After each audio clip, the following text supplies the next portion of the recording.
रात के 12 बज रहे थे। घर के पीछे वाले पुराने अनाज के गोदाम में सन्नाटा था। सिर्फ मेरी चूड़ियों की खनखनाहट गूंज रही थी। मेरे सामने खड़ा था विक्रम, मेरा देवर, उम्र 22 साल। उसकी आंखों में आज एक भूखे भेड़िए वाली चमक थी। उसने अपनी शर्ट के बटन खोल दिए थे। उसका सीना पसीने से चमक रहा था। उसने गोदाम का भारी लोहे का दरवाज़ा अंदर से बंद कर दिया। भाभी, वो धीरे धीरे मेरी तरफ बढ़ा, अपने होठों पर जीभ फेरते हुए। आज तुम इस लाल साड़ी में बिल्कुल अलग लग रही हो। मन कर रहा है अभी इसी वक्त तुम्हें यहीं बोरी पर पटक दूं। और मैं पीछे हटती गई जब तक कि मेरी पीठ ठंडी दीवार से नहीं सट गई। विक्रम, ये गलत है। मैं तुम्हारी भाभी हूँ, माँ सम्मान हूँ।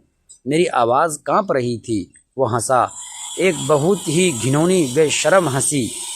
माँ सम्मान होगी दिन के उजाले में, इस अंधेरे में तो तुम सिर्फ एक माल हो भाभी। और वैसे भी भैया तो खेत पर पानी लगा रहे हैं, वो पूरी रात नहीं आएंगे।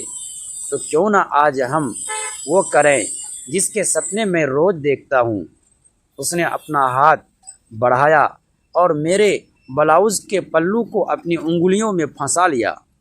याद है ना, वो वीडियो मेरे पास मौजूद है।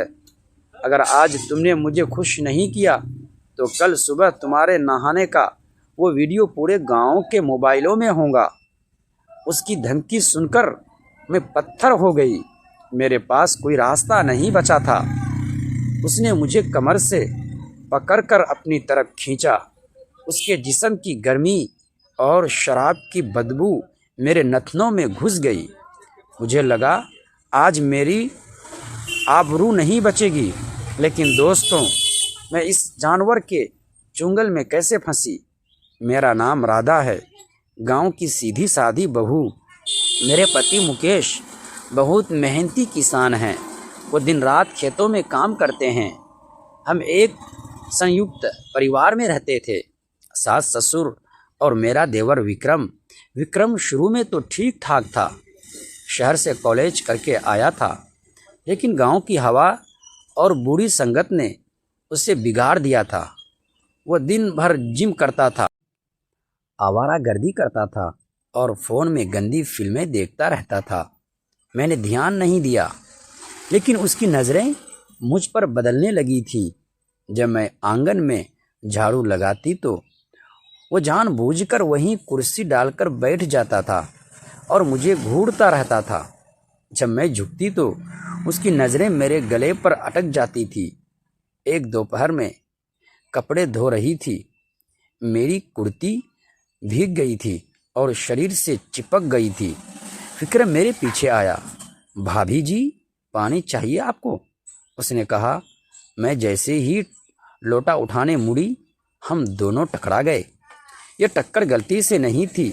उसने जानबूझकर अपना सीना मेरे सीने से सटा दिया था। उफ भाभी जी, उसने मेरे कान के पास फुसफुसाया।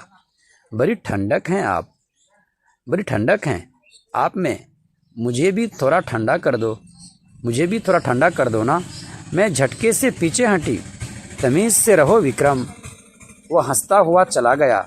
मुझे लगा सुधर जाएगा, लेकिन मैं गलत थी। उस मनहूस दिन हमारे घर का बाथरूम आंगन के कोने में था। छत नहीं थी, बस ऊंची दीवारें थीं। दोपहर का समय था, घर पर कोई नहीं था।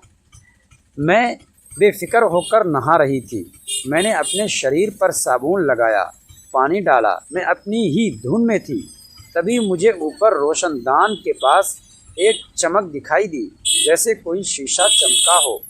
मैंने गौर से देखा, वहाँ एक मोबाइल फ़ोन था। दोस्तों, अगली पार्ट देखने के लिए प्लीज़ हमारे चैनल को सब्सक्राइब ज़रूर कर लीजिएगा।